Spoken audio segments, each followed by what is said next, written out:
So this for sale sign is actually a lot. Somebody like me is selling their land, just somebody to come in and build whatever house they want. I reached out to this person and I said, "Hey, how much are you asking for it?" I think they were asking like 375,000, but not what we're offering. Like they don't have the plans and designs and all that. They're just offering the straight land. So I'm charging a little bit more, but I'm also giving a little bit more. I think beautiful home, obviously, right? I think it's been on the market for a few months now. Hence, that's what's kind of giving maybe the neighborhood a little bit of pause in terms of, when is the right time to come in and invest and buy and build and all that. Because, of course, the last thing you want is a big, beautiful, expensive property like this sitting there on the market for a long time and you're still having to make payments. Here in Houston, this neighborhood is attractive for one of two reasons. Number one is location. It's about 10 minutes outside of downtown, city center, medical center. Um, so it's convenient to all of the hotspots here in Houston. Better school system for the kids, a little bit more taxes, but you're getting a lot more maintenance for your properties. HOA, like I mentioned, is here. Um, and of course, just also in this neighborhood, in these older neighborhoods here in Houston, we have what's called non-zoning. So what that means is a lot of the new subdivisions that are coming up now, especially here in the city of Houston, if they're master planned communities, you're gonna drive by and see like cookie cutter houses with the same building, the same floor plan, etc.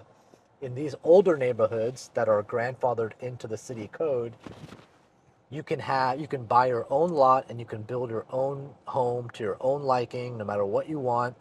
So hence, when we drive around this neighborhood, you can see no two neighbors are alike. Everybody can do what they want. If you want custom modern or you want more traditional looking home, that's totally up to you. So people definitely like that flexibility and opportunity there. This neighborhood is in a flood zone, which causes concern of two things. Number one, obviously the risk of flooding here in Houston. Over the past couple of years, 2016, 2018, we got hit by Hurricane Harvey. So a lot of people get concerned about the safety of their home. Naturally, your home is your biggest investment. You're spending hundreds of thousands of dollars. You want to protect it. Also, the city of Houston itself, they're not in the business of wanting their citizens to have to go through disaster relief all the time. So, they want to protect themselves. So, they did a lot of work to the bayou and the reservoir. They've expanded it to give more room for the water flow to go through.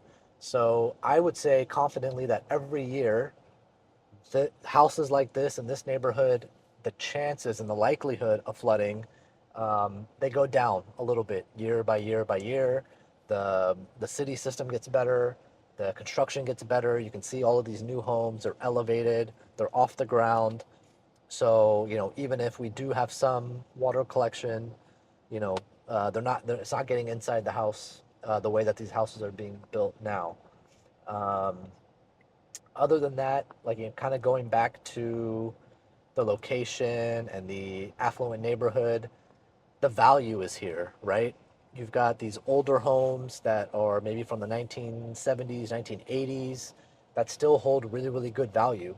Um, Certainly, if you're an original owner, you've appreciated like crazy over these past few years.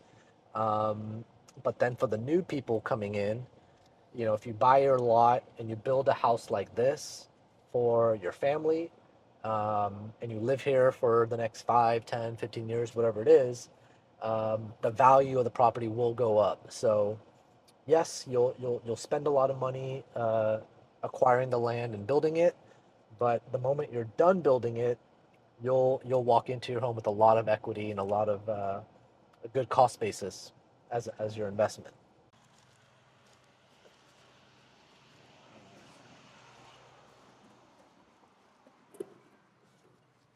Santos, hey, how you doing?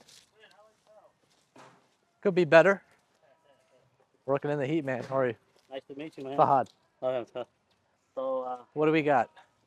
already fixed So down. this Yeah, I fence need to just fix that.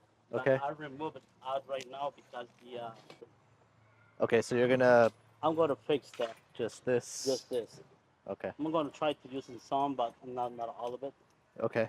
and put that one back. Put the all the rest of the fence. So is it gonna look like this?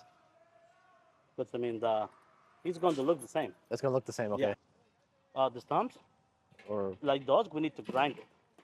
okay. But I don't put those on the budget. Remember, I Okay. put on just like hold it up where it was broken, and right now clean out the stones and Okay. fix the cones, all that shit. And then what about over here? I don't think, but we can try, When I come Yeah. back, I can tell my Yeah. guys Don't put. Or is that for use one some of of the? those here. I don't know. I think this house is empty, right? Yeah. I bought this originally as a fix and flip property. There was a beautiful, beautiful house here that I was totally planning on renovating, fixing it up, reselling it. I have done a handful of these projects here in Houston before. The one thing that I missed on this project that in hindsight I couldn't have known beforehand was that the city of Houston, in their permitting portal, had red tagged this home. And red tag means that they had some special stipulations that needed to be done. In this case, they really wanted the property to be raised 8 to 10 feet off the ground so as not to incur any more flood damage from the bayou and the weather here in Houston. Um, when I went and looked at the cost of raising the home 8 to 10 feet, it was pretty much near the cost of tearing down and rebuilding a brand new home.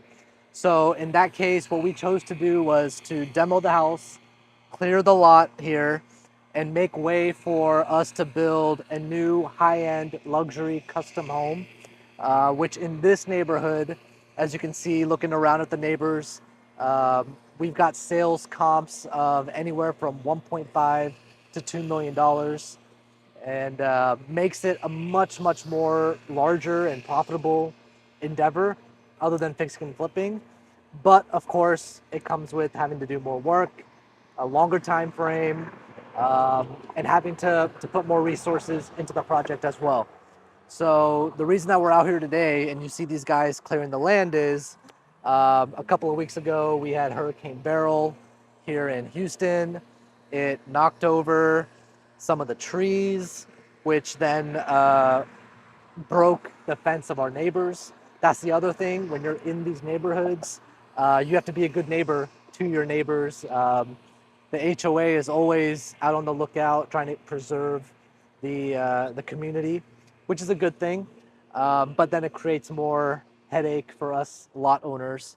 So basically, what we're doing here is we're just doing a standard cleanup, just to get rid of the aftermath of the hurricane.